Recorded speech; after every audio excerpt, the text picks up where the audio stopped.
안녕하세요. 저는 40대 초반의 가정주부로 슬아에는 초등학생 아들이 한 명 있습니다. 남편은 시아버지께서 물려주신 사업을 이어받아 운영 중입니다. 시아버지께서는 젊어서부터 커튼과 롤스크린 등을 제작하는 공장을 운영해 오셨고 현재까지도 회장 직함을 달고 일선에서 사업을 진두지휘하시죠. 선이라, 너만큼만 네 동생이 성실하고 야무지면 예비가 걱정이 없겠구나. 동일이도 때가 되면 정신을 차리겠죠. 너무 염려 마세요, 아버지. 동일이 녀석은 싹수가 글러먹었어. 어느 날 술 먹으러 돌아다니고 허튼 짓이나 하고 있으니.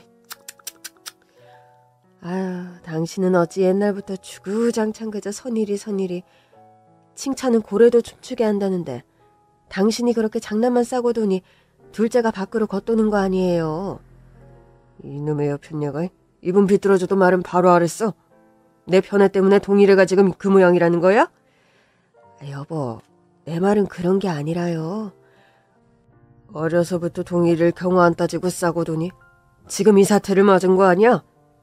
잘못한 일은 따끔하게 혼돈내면서 가르쳐야 하는데 그저 막내라고 오냐 아휴. 막내를 오냐 하지 그럼. 뭐 매일 혼내며 키우는 집이 어딨어요?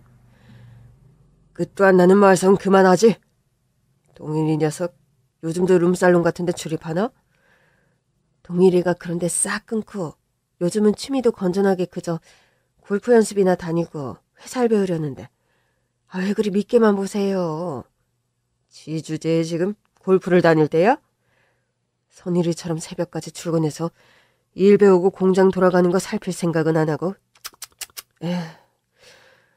당신은 어찌 말을 믿게만 하세요. 동일이가 어디 논다고 골프 다니는 애예요? 다 사업적으로 인맥 만들고 사장님들과 친해져서 일감 따오려고 그러는 건데. 그래서 동일이가 골프 나가서 떼온 일감이 있기나 해? 골프 모임 안내하며 싸돌아다니며 비싼 술이나 사먹고 여자들하고 희희낙낙하는 재미에 돌아다니는 거 내가 몰라? 사업하는 남자가 그런 재미라도 있어야지. 당신처럼 융통성 없으면 숨막혀 어디 사업할 사람이 있겠어요? 야, 관두지. 당신하고 내가 무슨 말을 더 하나? 시아버지께서는 좀 대놓고 저희 남편을 더 챙기고 예뻐하십니다. 남편의 남동생, 그러니까 시동생은 시아버지 눈밖에 난 지 오래입니다. 시아버지께서 딱히 사람을 편애하는 성향의 사람은 아닙니다. 팔이 장남한테 굽어서가 아니라 솔직히 시아버지께서 그렇게 제 남편과 시동생을 다르게 대우하는 데는 다 이유가 있죠. 남편은 서울권 명문대를 나와 대기업 생활을 하다가 가업을 잇길 바라는 시아버지 뜻을 받들어 현재 시아버지가 운영하는 커튼 제조 공장 일에 입문했습니다. 저희 남편이요. 타고나길 사람이 FM이랍니다. 아침 일찍 일어나 운동하고 규칙적으로 식사하고 술 담배도 할 줄 모르고 또 자기 일에 누구보다 열정을 가지고 열심히 하는 사람이죠. 아버지 아들이라는 직함을 달고 있다는 욕 안 들으려면 내가 2배, 3배로 더 열심히 해야 돼. 그거야 틀린 말은 아니지만 난 당신 건강 때문에 걱정돼요. 심근경색 수술하고 매일 약 먹는 사람이 그렇게 매일 야근에 과로하면 어쩌려고. 내 건강은 당신이 많이 염려하고 챙겨주잖아. 점심까지 집밥으로 도시락 싸가서 먹는 사람은 회사에서 내가 유일해. 아침 저녁 당신이 손수 지어준 건강한 집밥 먹지. 또 하루 걸로 운동하지. 내가 술 담배를 하는 것도 아니고 너무 걱정 마. 그래도 몸에 무리 가게 일하지는 말아요. 건강 잃으면 다 아무 소용없다는 거 당신이 더 잘 알죠? 걱정하지 마 여보.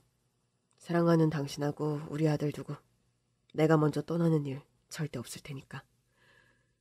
다른 건 몰라도 당신 그 약속은 꼭 지켜요? 그래, 꼭 지켜. 내가 입으로 내뱉은 말 꼭 지키는 사람인 거 당신도 잘 알잖아. 남편은 저와 아들을 지극히 사랑하는 가정적인 남자입니다. 일적으로도 능력이 있고 또 누구보다 성실해서 시아버지께서는 공장 일의 핵심 간부로 저희 남편을 믿고 의지하시죠. 아들이어서가 아니라 능력과 사람됨을 보고 그렇게 평가하신다는 걸 저는 압니다. 그런데 시동생은 성향이 좀 한량이랄까요? 젊어서부터 노는 것 좋아하고 바람둥이라서 시어머니께서 속 깨나 끓인 적이 많습니다. 결혼해서도 시동생은 여성 편력과 음주 가무의 습관을 버리지 못했고 그런 부분을 못마땅하게 생각하는 시아버지셨죠. 아, 선일이나 동일이나 똑같이 당신 자식인데 어찌 그리 매일 팔이 선일이한테만 굽어요? 자식으로서 선일이 동일을 다르게 생각해 본 적은 단 한 번도 없어. 하늘이 두 쪽 나도 이건 내 솔직한 심경이야. 그렇지만 됨됨이로는 동일이가 선일이 반에 반도 못 따라가. 일적으로나 가정 꾸려가는 모습으로나. 사실이 그래서 자꾸 꾸짖게 되는 걸 어쩌라는 거야? 장남인 저희 남편을 인정하는 발언을 자주 하는 시아버지셨고 이런 부분에 있어 불만이 극심한 시어머니셨죠. 사실 저희 시어머니가요. 제 남편의 친어머니가 아닙니다.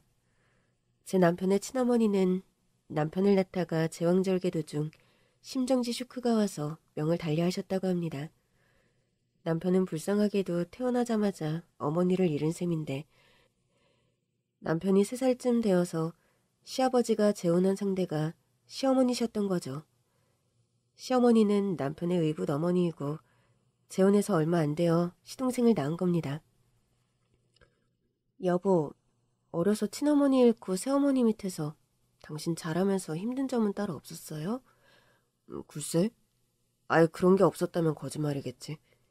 당신 봐서 알겠지만 어머니가 딱히 인격이 넓은 품의 소유자는 아니잖아. 혹시 어머님이 당신한테 막 계모임씨라고 그랬어요? 뭐 좀 교묘하게 그런 게 있으셨지. 아버지가 워낙 무서운 분이고 우리 집안에서는 막강파오니까 아버지 눈치 봐서 대놓고는 못하시고 은근히 나만 느낄 수밖에 없는 그런 것들이 좀 있었어. 이를테면 어떤 걸 말하는 거예요? 빨래 같은 거라면 꼭 내 것만 따로 돌리게 하셨어. 일하는 아주머니한테 일부러 그런 부탁을 해서 말이야. 똑같이 준비한 소풍 도시락인 줄 알았는데 학교 가서 열어보면 동생 것에만 좋은 반찬들이 가득 담겨있고 김밥 모양도 틀리고 뭐 그런 거? 말도 안 돼. 아니 어떻게 어린애한테 그런 행동을 해? 당신 그럴 때마다 아버님한테 말도 안 했어요? 뭔가 고자질하기도 애매하니까. 김밥 같은 건 얘기해봤자 어머 몸에 좋은 재료로 더 신경 써서 싼 건데 그런 대답이나 돌아올 게 뻔하니까. 아, 당신 정말 불쌍하게 컸군요. 내가 예전에 당신이 사랑받지 못한 것까지 배로 더 잘해줘야겠다. 불쌍한 우리 여보. 뭐 그렇게까지 당신이 여길 일은 아니야. 다 지난 일이고 내 맘속에서 그런 일들 날려보낸 지는 오래니까. 당신은 그런 게 그렇게 쉽게 돼요? 그렇지 않으면 뭐 어쩌겠어.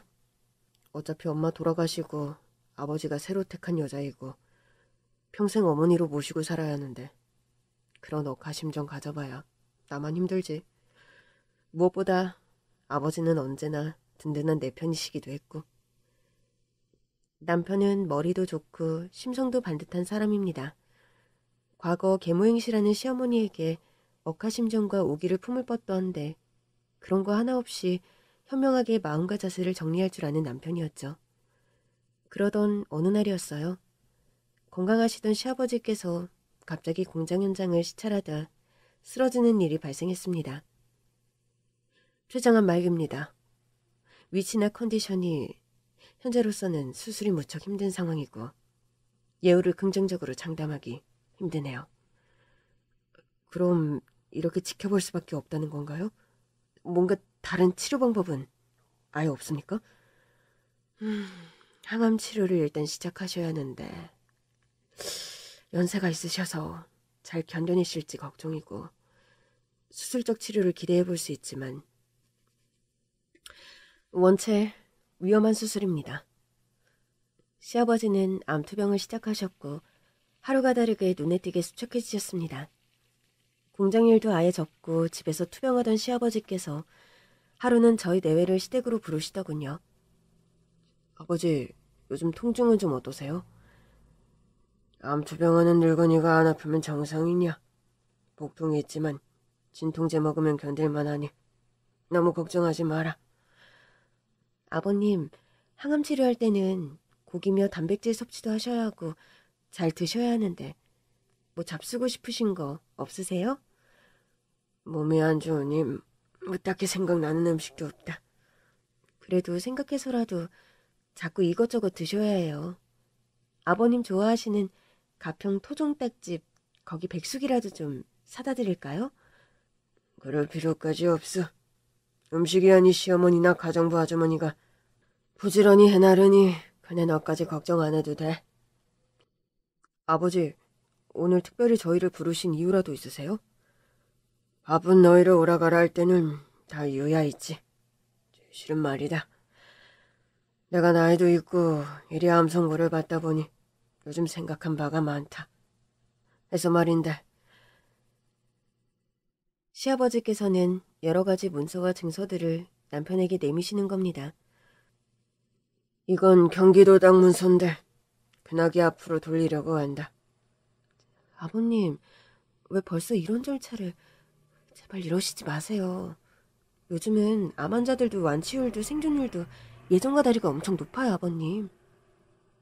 내일 당장 죽을 것 같아서가 아니라 미리 대비해두는 게 나쁠 게 없어서 이러는 거다. 경기도 땅은 진작부터 큰애 너에게 증여해주려고 했던 거야. 그리고 우리 공장 대표이사를 선일이 네가 하도록 해라. 아니 여보, 지금 그런 큰일을 결정하면서 저나 동일이와는 상의도 한 번 안 하시고 결정하시는 거예요? 지금 뭐라는 거야? 여보, 그렇잖아요. 동일이도 같은 자식인데 대표이사 직함을 턱하니 선일이한테 주시면...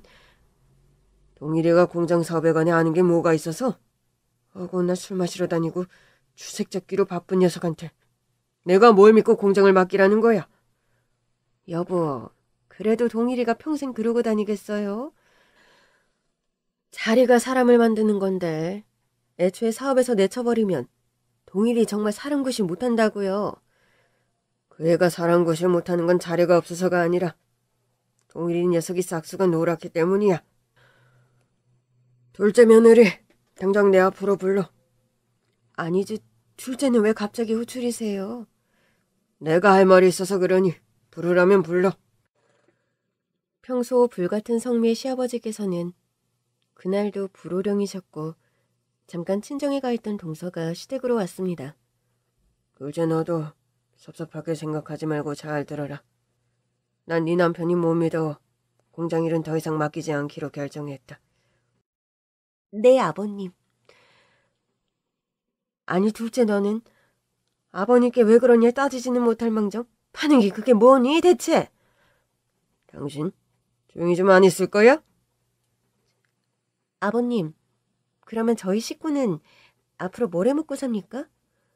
어찌됐든 우리 그이가 아버님 공장에서 과장 직함 월급으로 생활비도 쓰고 있는데요.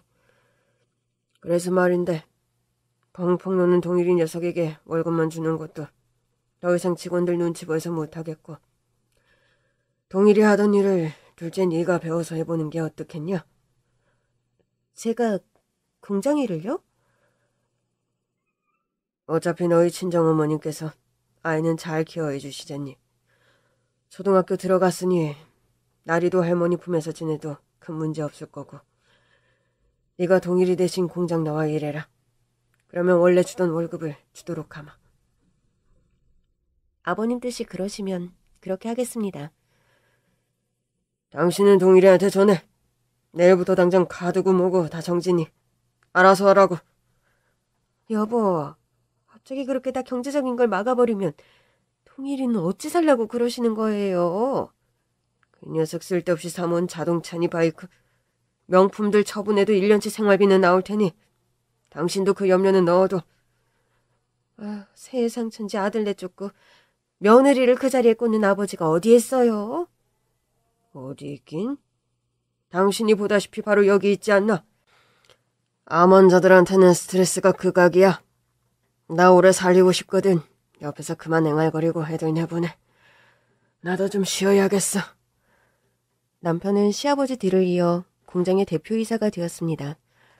시동생은 공장 일에서 완전히 제외되었고 시동생이 일하던 자리에 동서가 들어가 공장 일을 배우게 되었죠. 사실 동서가 시동생과 결혼할 때 시어머니의 반대가 극심했습니다. 가진 거 하나 없는 필형뱅이 집안 딸을 뭐가 좋다고 결혼까지 한다는 거야. 엄마가 아무리 반대하셔도 어쩔 수 없어요. 이미 그 사람 뱃속에 제 아이가 자라고 있으니까요. 뭐라고? 하다 이젠 속도 위반까지. 넌 대체 남들 말썽 부리는 거 하나라도 따라 안 하면 직성이 안 풀리니? 몰라요. 난 그 여자랑 결혼할 거니까 아빠 설득은 엄마가 알아서 하세요. 집안 형편이 무척 안 좋은 동서였고 이에 환영받지 못하는 결혼을 했습니다. 시어머니의 동서에 대한 시집살이는 예정된 수순이었죠. 넌 어떻게 된 애가 나이도 먹을 만큼 먹었으면서 김치찌개 하나를 제대로 못 끓이니? 죄송합니다, 어머님. 제가 소금을 너무 많이 넣는 바람에 그만. 아무튼 하나부터 열까지 마음에 드는 구석이라고는 없다니까. 가진 거 없는 집안이면 신부교육이라도 좀 제대로 받고 시집 왔어야 할 거 아니야. 동서, 울지 마. 찌개는 내가 얼른 다시 끓일게. 죄송해요, 형님. 제가 간을 잘못 맞추는 바람에 어머니께서 엄청 화가 나셨어요. 요즘 누가 신부 수업 받고 시집 온다고 저런 말씀하시나 모르겠네. 냉장고서 김치통하고 육수 좀 꺼내올래? 육수는 왜요? 김치찌개 끓일 때도 육수를 사용하면 조미료 사용할 필요도 없고 간 맞추기도 훨씬 수월해. 저 봐봐. 멸치 육수와 사골 육수를 8대 2 정도로 해서 준비해놨다가 볶음김치랑 돼지고기 같이 볶다가 지금쯤 육수 같이 넣어서 팔팔 끓이는 거야. 형님은 어찌 그리 잘하세요? 저하고 나이 차이도 얼마 안 나는데. 난 서울서 자취를 오래 했잖아. 그때 나도 밥해 먹으면서 알게 된 거지. 별거 없어. 어머님은 원래 성미가 저리 날카로운 편이니 너무 마음 쓰지 말고. 감사해요, 형님. 이번 찌개는 동서가 끓였다고 할 테니까 난 그만 나가볼게. 간은 맞춰뒀으니 두부랑 양파만 썰어놓고 조금 있다가 불 끄면 돼? 이 집에서 제 편은 형님 하나밖에 없네요. 결혼 초반에 힘들어하던 동서를 다독여주곤 하던 저였습니다. 해서 아직까지 동서는 저를 형님 하며 많이 따르는 편이었죠. 항암 치료를 하시다 큰 호전을 보지 못한 시아버지께서는 결국 수술을 받기로 결정했습니다. 그런데 수술을 받으러 들어간 시아버님은 영영 의식을 회복하지 못하셨고 그 길로 별세하시고 말았어요. 아이고 영감, 이럴 줄 알았으면 위험한 수술을 받지를 않는 건데. 아버지, 이렇게 빨리 돌아가시면 어떻게 합니까? 제대로 효도 한 번 하지 못했는데. 아버님, 좀 더 자주 찾아뵙지 못해서 죄송합니다. 암투병을 하시긴 했지만 그래도 좀 더 저희 곁에 계실 거라 생각했던 시아버지셨는데 너무 갑작스레 세상을 떠나셨고 저희 가족은 황망하고 슬픈 마음을 달랠 길이 없었습니다. 이댁 회장님이 돌아가셨는데 어찌된 게 둘째 아들이 안 보이네? 그 망난 녀석 말이야. 해외에 원정 골프를 가서 이제야 귀국하는 중이라더구만. 아니, 연로한 아버지가 투병하는데 외국까지 원정 골프가 뭐야? 보니까 저기 들어오는 게 둘째 아들 같은데. 에휴, 옷도 참 요란스럽게 입고 장례식장에 들어오는구만. 조문객들은 장례식장에 늦게 도착한 시동생을 수군거리며 험담하더군요. 그도 그럴 것이 아버님이 수술받는 것을 알면서도 부득불 해외 골프를 나간 시동생이었죠. 결국 시아버님의 임종마저 지키지 못한 시동생이었습니다. 골프웨어 차림에 골프채까지 어깨에 메고 장례식장에 들어오는 시동생 모습이 제가 봐도 가관은 가관이더군요. 동일이 너 뭐하고 돌아다니는 녀석이야? 형은 왜 대뜸 보자마자 욕부터 하는 거요? 내 입에서 지금 욕 안 나오게 생겼어? 아버지 수술 받는 거 뻔히 알면서 원정 골프를 꼭 가야 했니? 외국 나가 골프채 휘두르는 게 하나뿐인 아버지 암 수술보다 더 중요해? 그래서 부랴부랴 귀국했잖아요. 옷도 못 갈아입고 장례식장 온 거 안 보여요? 짝. 평소 점잖은 남편이 시동생의 따귀를 올려붙였고 저를 비롯 사람들은 모두 깜짝 놀랐습니다. 내가 이렇게라도 해야 사람들이 널 그나마 덜 욕할 것 같구나. 되도 않는 변명 그만하고 그 알록달록한 옷부터 빨리 갈아입고 나와라.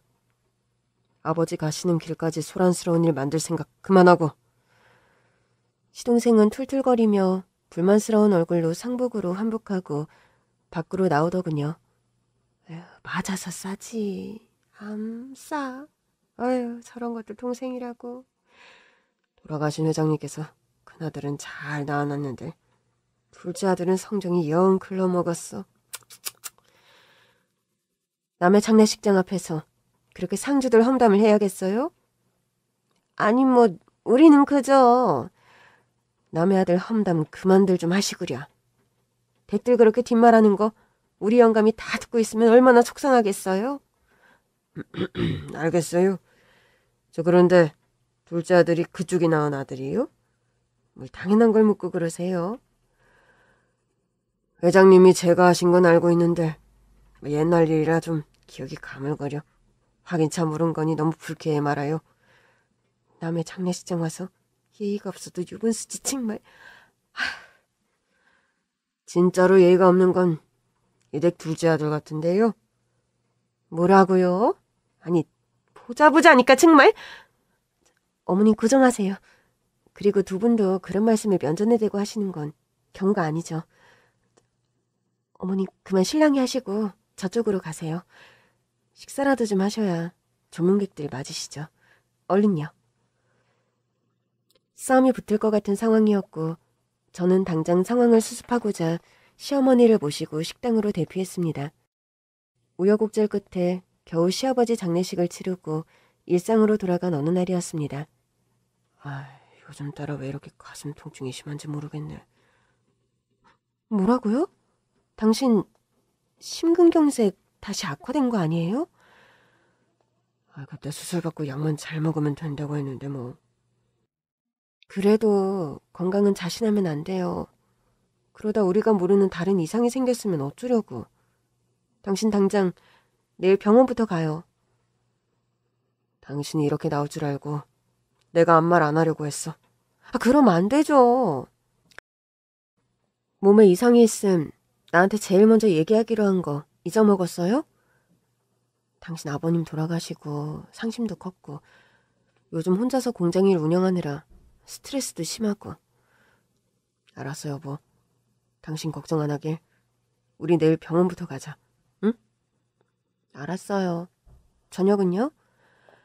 밖에서 간단히 먹고 들어왔어. 샤워하고 자고 싶네. 몸이 많이 피곤해. 당신 반신욕하게 물 좀 따뜻하게 받아줄까요? 그래주면 나야 고맙지. 남편은 그날 제가 받아놓은 목욕물에 반신욕을 잠깐 하고 일찍 잠자리에 들었습니다. 그런데 다음날 피곤하다며 일찍 잠자리에 든 남편은 영영 자리에서 일어나지 못했어요. 여보, 출근할 시간이야. 얼른 일어나요. 제가 따로 깨우지 않아도 아침 7시만 되면 자동 반사적으로 기상하던 남편이 그날따라 침대에서 꼼짝을 안 하는 겁니다. 수참이라고는 잘 줄 모르는 양반이 무슨 일이래? 여보, 어제 많이 피곤하다더니 몸이 안 좋아요? 여보? 아무리 흔들어 깨워도 남편은 침대에서 미동이 없었습니다. 창백한 남편의 낯빛을 보자 이상한 예감이 휘몰아치더군요. 여보, 눈 좀 떠봐요. 여보, 수찬이 아빠. 남편의 가슴에 귀를 대본 저는 소스라치게 놀랐습니다. 두근두근. 일정하게 들려와야 할 심장 박동 소리가 하나도 들리지 않는 겁니다. 저는 겨우 정신을 차리고 119에 신고를 했어요. 응급실에 실려간 남편은 중환자실에 도착하자마자 사망 판정을 받았습니다. 이미 병원 도착 시에 사망하신 상태였습니다. 사후에 할 수 있는 여러 조치들을 해봤지만 심정지 상태를 돌이키진 못했네요. 평소 앓고 계시던 지병이 있으신가요? 심근경색으로 수술받고 약을 복용 중이었지만 병원에서는 이런 일이 일어날 거라 말해준 적이 없어요. 약만 잘 복용하고 정기검진만 잘 받으면 괜찮을 거라고 했는데 어떻게 이런 일이... 여보, 눈 좀 떠봐요, 여보. 아니, 이게 대체 무슨 일이냐? 멀쩡하던 형이 잘못됐다니 이게 대체 무슨 상황입니까? 소식을 듣고 병원으로 달려온 시어머니와 시동생이었습니다. 어제 퇴근한 수찬 아빠가 평소와 다르게 좀 피곤하다더니 일찍 잠자리에 들었어요. 목욕하고 잠들었는데 아침에 깨어나질 않아서 우리 아들이 갑자기 명을 달리하다니 말도 안 되는 소리다. 말도 안 돼. 의사 선생님, 저 형이 이렇게 갑자기 잘못될 사람이 아닙니다. 저희 형의 죽음의 원인을 알아야겠으니 부검 의뢰드려요. 그건 저희 쪽에 말씀하실 사항이 아니라 나중에 경찰 소견이 필요합니다. 국과수에 문의해야 하는 사항이기도 하고요. 시동생의 완강한 주장으로 저희 남편은 사후에 예상치도 못했던 부검까지 받게 되었습니다. 그리고 결과가 나온 부검 소견은 정말이지 기함할 만한 것이었어요. 정선일 씨 사후 부검 결과 사망 원인은 심근경색 약물을 장시간 임의적으로 중단한 게 원인인 것으로 밝혀졌습니다. 의사 공고를 무시하고 약 복용을 중단하셨었나요? 그게 무슨 말씀이세요? 저희 남편은 일정한 시간에 빼먹지 않고 약을 복용했고 집에서 매번 투약을 관리한 게 바로 전데요. 이상하네요. 상당 기간 동안 약 복용을 중지한 것으로 나옵니다. 그것 때문에 평소 지병이 악화된 것이고요. 직접적인 사망 원인도 바로 그게 원인입니다. 근데 너 이게 다 무슨 말이니? 집에서 선일이 투약을 담당한 건 넌데 혹시 너? 형수님, 바른 대로 이실직고 하세요. 우리 형님한테, 불쌍한 형님한테 대체 무슨 짓을 하신 겁니까? 아니, 지금 두 분 대체 무슨 말씀들을 하시는 거예요? 너무 어이없는 말들을 하니까 아예 말문이 막혀버리네요. 무슨 짓을 하다니. 내가 수천이 아빠 잘못되게 하기라도 했단 말씀이세요? 너 하늘이 무섭지도 않더냐? 어찌 사람의 탈을 쓰고 그런 무서운 짓을 할 생각을 해? 어머니, 생사람 잡지 마세요. 수찬이 아빠 수술하고 그 사람 매일 점심 도시락까지 손수 싸주면서 건강 챙긴 거는 저예요. 하나뿐인 남편 잘못돼서 다리가 휘청 있는 판에 어찌 사람을 그런 식으로 오해하세요? 더 긴 말할 것도 없다. 우리 입장에서도 더는 너를 신뢰할 수도 없고 믿을 수도 없어. 경찰 조사 받기로 했으니 진실은 법원에서 밝혀지겠지. 억울해요. 생사람 잡지 마세요, 제발. 저의 매침에도 싸늘한 눈빛을 하고 노려보는 시어머니와 시동생이었습니다. 그 이후에 벌어진 절차들은 정말이지 다시 되새기고 싶지 않을 만큼 끔찍하고 고통스러운 과정들이었죠. 저는 머리털 나고 처음으로 경찰 조사라는 걸 받게 되었고 짓지도 않은 죄를 추궁당하며 신문당하는 과정은 사람의 영혼을 탈탈 털리게 만드는 일이었습니다. 저는 시어머니와 시동생의 말도 안 되는 억측으로 갑자기 남편을 잘못되게 만든 피의자 신분이 되어버렸어요. 판사님, 저는 정말 억울합니다. 저는 누구보다 남편을 사랑했고 그의 건강을 염려하던 평범한 가정주부라고요. 판사님, 저희 엄마는 그런 사람이 아니에요. 엄마랑 아빠가 사이도 얼마나 좋으셨다고요. 우리 엄마는 죄인이 아니에요. 제발 저희 엄마 풀어주세요. 저의 어린 아들까지 증인으로 나서서 저의 결백을 호소했지만 법원의 판결은 달랐습니다. 저는 시어머니와 시동생의 누명으로 징역 20년이라는 중형을 선고받게 되었습니다. 종이야, 대체 이게 무슨 일이니? 네가 징역 20년이라니 이게 말이 되는 소리야? 엄마, 저 정말 억울해요. 내가 수찬 아빠를 그렇게 만들다니. 엄마, 그 사람 잘못되고 누구보다 억장이 무너진 게 전데 난 억울해요. 난 정말 결백하다고요. 우리 딸이, 남편과 자식밖에 모르던 현모양처 우리 딸이 왜 이런 일을 당한단 말이냐. 아이고. 사돈어른. 아니, 이제 사돈이라 하는 게 말도 안 되죠. 사람은 죄를 지었으면 죄값을 치러야 하는 게 도리입니다. 아시겠어요? 뭐라고? 죄를 지어? 죄를 짓긴 누가 지었다는 거야? 멀쩡한 며느리 감옥에 집어넣으니 속이 시원해? 천벌받을 여편네 같은 이라고. 말 좀 가려서 하시죠. 피해자 어머니께서 너무 뻔뻔한 거 아닙니까? 피의자라니. 누가 피의자야? 우리 딸은 결백해. 내가 어떤 수를 써서라도 우리 딸 억울함 풀어줄 거야, 이 나쁜 자식아. 됐고요.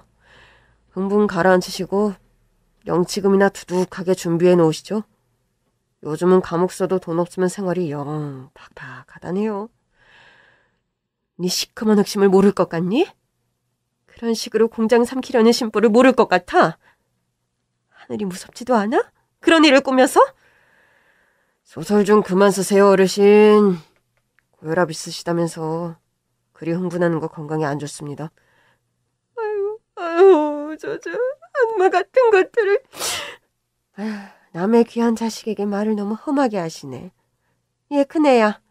이제 진실은 밝혀졌고 너는 마땅히 벌을 받아야지. 이제 첫째 회사는 우리가 잘 운영할 테니 걱정은 붙들어 매려. 조소하듯 놀리듯 픽하고 비릿한 웃음을 흘리는 시어머니였습니다. 속에서 천불이 나고 제어하기 힘든 증오가 끌어올랐지만 뭘 어떻게 해볼 도리조차 없더군요. 정이야, 너 여기서 쓰러지고 포기하면 절대 안 된다. 엄마가 집을 팔아서라도 더 실력 있는 변호사 써서 너 억울함 풀어줄 거야. 엄마, 그만큼 애쓰셨으면 됐어요. 저 인간들이 어찌 손을 쓴 건지 가정부 아줌마까지 나서서 내가 그 사람 먹던 약에 장난했다고 증언하는 바람에 이제 내가 해를 가한 죄인이라는 건 빼박이 된 것 같아요. 내 인생은 여기서 끝났어요, 엄마. 전 절망스러운 심정으로 구치소에 갇혔고 하루하루 피말리는 심정으로 2심 재판을 기다리게 되었습니다. 끔찍하고 괴롭기 짝이 없는 와중에도 시간은 꾸역꾸역 흘렀고 2심 재판 결과를 듣는 날이 돌아왔죠. 그때쯤 되어서는 저는 거의 모든 상황을 포기 상태였습니다. 내가 뭔가 전생에 씻을 수 없는 죄를 지었구나. 그래서 이렇게 말도 안 되는 일을 겪으며 고통받는 거구나. 전 차라리 그렇게 생각하며 상황을 받아들이는 수밖에 없었죠. 숨만 쉬는 산송장 같은 상태로 재판장에 들어섰는데 단정하게 정장을 차려입은 동서가 재판장 안에 출석한 겁니다. 동서, 여기는 웬일로... 그런데요, 그날 그 2심 재판의 자리에 동서가 출석한 순간 모든 상황은 드라마틱하게 역전되었습니다. 시궁창에 빠져 허우적대던 저의 인생이 동서의 등장으로 해가 비치는 양지로 끌어올려졌달까요? 판사님, 제가 중요하게 드릴 말씀이 있어서 이 자리에 출석했습니다. 미리 증인 신청하신 분이시군요. 말씀해보세요. 저는 모든 사실을 다 알고 있었지만 제 현실적인 상황과 여러 여건 때문에 여태 진실을 함구하고 있었던 점 사죄드립니다. 이 부분에 있어서는 저 역시 달게 벌을 받겠어요. 뒤이어 나온 동서의 고백은 재판장 전체를 술렁이게 할 정도로 충격적인 것이었습니다. 저희 아주버님의 명을 달리하게 만든 사람들은 시어머니와 제 남편입니다.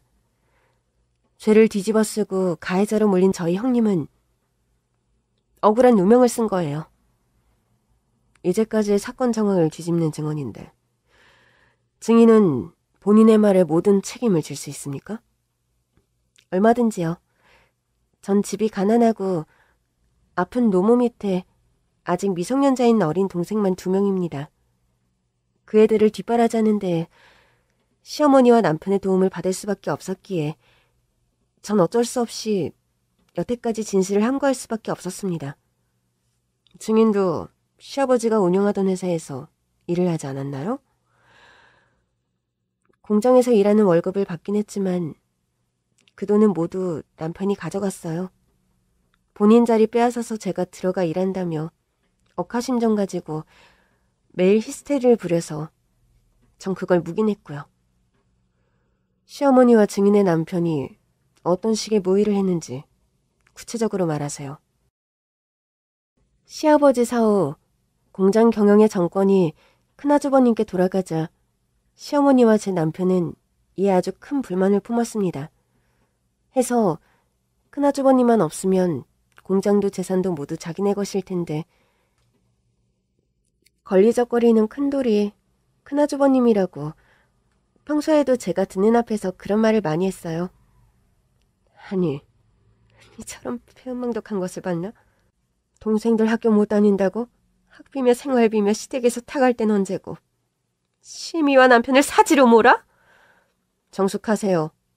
계속 그런 식으로 소란 부리면 퇴장시키겠습니다. 아우 머리야.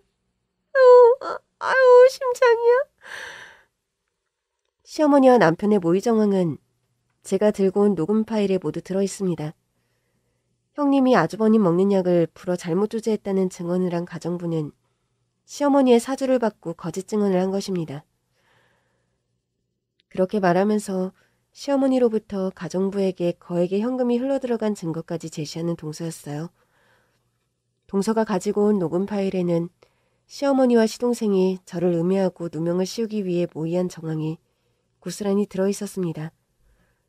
그 정확한 증거 때문에 저는 억울한 누명을 벗을 수 있었고 상황이 역전되어 시어머니와 시동생이 피해자 신분이 되었죠. 이 사악한 모자야.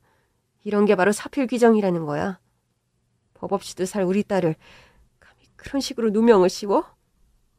하늘에서 지켜보고 있을 사돈어른과 수찬아빠가 무섭지도 않아?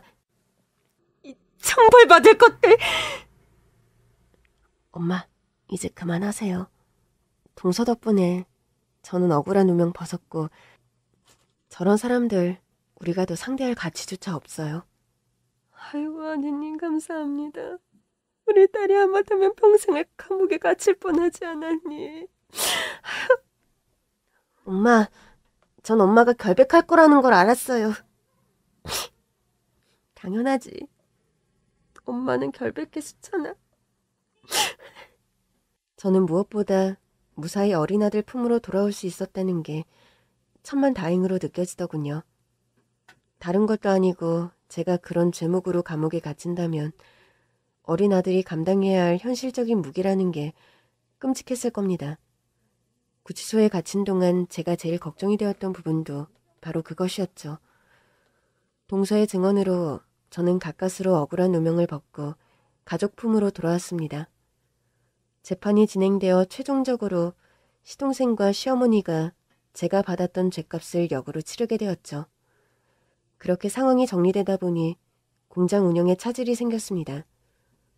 엉터리로라도 시어머니와 시동생이 꾸려가던 공장이었는데 갑자기 대표이사와 상무자리가 비게 된 것이었죠. 저와 동서는 상의 끝에 합심해서 공장을 꾸려가기로 결론을 내렸습니다. 형님, 지금 같은 비상 상황에서 저희가 정신을 바짝 차리는 수밖에 없겠어요. 나는 살림만 하던 사람이라 공장 일은 모르는데 뭘 어떻게 하지? 형님, 그래도 결혼 전에 대기업 다니시던 분이시잖아요. 학벌도 명문대 출신이시고요. 그런 거랑 공장 실무는 다른 일이잖아. 그나마 다행으로 제가 그간 공장 일을 배워왔잖아요, 형님. 형님도 아무리 모르신다 해도 아주버님께서 하시던 사업 견눈질로 보고 들은 것도 있으실 테고요. 그리고 동서, 무엇보다 너무 고마워. 동서가 끝까지 용기를 내지 않고 함구했다면 난 평생 누명을 벗지도 못하고 감옥에서 생을 마감해야 했을 거야. 제가 잠시 지난 과거를 잊고 있었어요.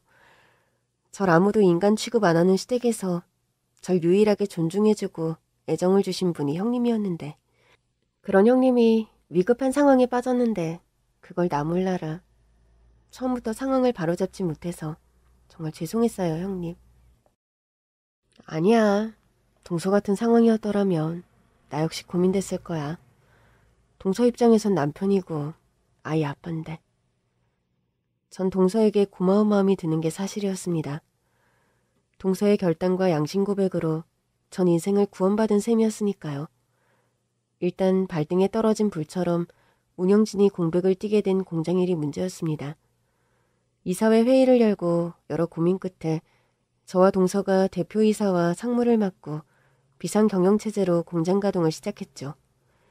저는 남편의 서재에 있는 공장 자료들과 컴퓨터 안에 고이 잠들어 있던 공장일과 관련한 서류들을 매일 밤을 새워가며 검토하고 분석했습니다. 한 1년을 저와 동서는 그렇게 공장일에 파묻혀 지냈습니다. 다행히 시아버지와 공장을 함께 운영해온 오래된 회사의 임원분들이 저와 동서를 많이 도와주셨어요. 돌아가신 선대 회장님께서 어떻게 세운 회사인데 다른 사람들 손에 넘어가게 할 수는 없죠. 불미스러운 일로 작은 회장님을 헤아려 한 가족들 손에 이 공장이 넘어갈 뻔한 걸 생각하면 지금도 등에 식은땀이 흐릅니다. 다행히 며느님 분들께서 팔 걷어붙이고 공장일에 나서주셔서 저는 이거 다행이죠. 나중엔 며느님 분들 자제분들 중 누구 하나라도 공장일 배우겠다 나서지 않겠어요? 두 며느님 분들께 우리가 아는 회사일 노하우를 하나라도 더 전달해주고 물러나는 게 하늘에 계신 회장님께 면이 서는 일이지요. 저희를 그렇게 생각하고 많은 가르침을 주셔서 정말 감사해요. 저희 아버님이 이런 동료들을 두신 걸 보면 인생을 어떻게 사셨는지, 사업을 어떻게 꾸려가신 건지 너무 잘 알겠어요. 아버님 명성이 누가 안 되도록 저나 동서나 정말 더 열심히 하겠습니다. 저는 공장 일을 시작하면서 저도 몰랐던 저의 적성을 발견하는 느낌이었습니다. 결코 호락호락하지 않고 쉽지 않은 과정이었지만 일을 배우는 과정이 보람이 있고 재미있었어요. 동서와 제가 꾸려가는 공장 사업은 놀랍게도 예전의 매출 실적을 뛰어넘으며 무탈하게 운영이 되었습니다. 동서, 다음 분기 중국 진출권은 어떻게 진행되어가? 요즘 중국서 유행하는 한국 드라마 있잖아요. 거기 PPL로 우리 제품 홍보 들어가기로 했어요. 찾아보니까 예전에 그 작품 촬영할 때 우리 공장에서 잠깐이지만 협찬이 있었더라고요. 동서 정말 찾기도 잘 찾았네. 한국에서는 한참 지난 드라마인데. 광고비 최대한 절약해서 중국 시장에 홍보할 수 있는 방법이 뭘까 고민하다 보니까 다 방법이 있긴 있더라고요. 가만 보면 대표이사는 동서가 해야 했던 거 아닌가 몰라. 그런 말씀 마세요, 형님. 한번 형님은 영원한 형님인 법이에요. 인생에 있어서도 일에 있어서도 저는 그저 형님 밑에서 2인자 할 겁니다. 그게 제 위치이기도 하고요. 동서는 가끔 보면 의리와 예의가 남달라서 의형제 맺고 싶을 때가 있다니까? 전 이미 형님하고 의형제 맺었는데요. 마음속에선? 암튼 못 말리네, 동서. 동서와 저는 일적인 부분에 있어서도 합이 잘 맞고 시너지가 좋았습니다. 공장 내에서도 저와 동서가 경영진이 된 후로 사내 분위기도 좋고 매출도 늘었다고 저와 동서를 인정해주는 분위기입니다. 저희 친정엄마와 동서의 친정엄마는 함께 저와 동서의 아이들을 돌봐주고 계십니다. 이런 여러 가지 상황 때문에 저와 동서는 같은 아파트에 마주한 호수에서 살고 있어요. 저희 아들이 초등학교 5학년, 동서의 아들이 초등학교 3학년이라서 둘이 어울려 놀기에도 좋고 또 집이 가까워야 어머님들께서 돌아가며 쉬실 수도 있어서 그런 결정을 내리게 된 것이죠. 사돈어른, 그럼 오늘은 제가 동창회에 다녀오겠습니다. 저희 수찬이 저녁 식사 좀 부탁드릴게요. 아유, 걱정 말고 다녀오세요. 수찬이 좋아하는 오므라이스 만들어 먹일게요. 감사해요, 사돈어른. 저 들어오는 길에 고로케 좀 사올까요? 전에 보니 사돈께서 고로케를 좋아하시던데. 살아생전 우리 남편도 신경 안 쓰던 제 간식을 사돈어른께서 챙겨주시네요. 사다 주시면 감사히 잘 먹겠습니다. 저희 엄마와 동서의 엄마 역시 사이가 아주 좋고 두 분이 함께 공동육아를 아주 알콩달콩 재미나게 해나가는 모습입니다. 두 분께서 아무래도 연로하시다 보니 청소와 빨래 등을 도와주시는 가정부 아주머니가 가끔 오시지만 그래도 아이들을 돌보는데 할머니들의 손길이 너무 필요한 게 사실이죠. 이런 부분을 두 어머님께서 해주시는 바람에 저와 동서는 집안일이나 육아를 크게 걱정하지 않고 공장일에 매진할 수 있는 게 사실입니다. 형님, 저는 가끔 그런 생각이 들어요. 무슨 생각?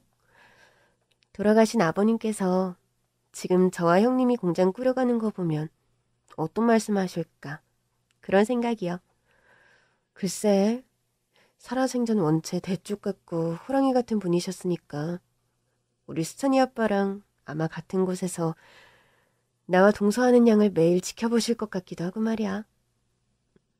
아이 아빠를 그렇게 탐탁지 않아 하셨는데 일이 이렇게 될 걸 예견하셔서 저를 공장일 배우라 하신 걸까요? 설마 이런 지금까지 일이 벌어질 거라곤 생각 당연히 못 하셨겠지. 동서가 그 사람보다 더 야무지고 싹이 보이니 공장일 배우라고 하셨던 걸 테고. 먼저 떠난 분들은 말이 없으니 그분들 마음을 알 길은 없겠죠. 그래도 우리는 저 하늘에 있는 사람들이나 지금 우리 곁에 있는 사람들에게나 부끄럽지 않은 인생을 살자. 동서도 나도 하루하루 최선을 다하고 있으니까. 아버님께서도 흡족해 하실 거라고 생각해. 동서는 지금도 가끔 돌아가신 시아버지 얘기를 자주 하는데 저는 아버님보다 더 자주 생각나고 그리운 사람이 저희 남편입니다. 그런 식으로 그렇게 억울한 방식으로 명을 달리할 사람이 아니었는데 남편만 생각하면 지금도 가끔 복잡하고 터질 것 같은 감정을 추스르기 힘들 때가 많아요. 최근까지 저는 정신과 클리닉을 다니며 그런 부분을 상담도 받고 저 스스로 다독이려 노력하고 있습니다. 남편의 납골당 안에는 저와 남편의 결혼 사진과 아들이 돌잔치를 치르고 찍은 가족 사진이 있어요. 남편은 살아생전 그런 말을 자주 하곤 했습니다. 걱정하지 마, 여보. 사랑하는 당신하고 우리 아들 두고 내가 먼저 떠나는 일 절대 없을 테니까. 남편은 지키지 못할 약속을 왜 그리 진심을 담아 저에게 했던 걸까요? 혼자만의 시간이 생길 때면 전 지금도 남편의 납골당을 찾습니다. 납골당 안에 남편 사진을 보며 그런 말을 하곤 합니다. 다음 생엔 당신 꼭 약속 지켜요. 알았죠? 긴 얘기 들어주셔서 감사합니다.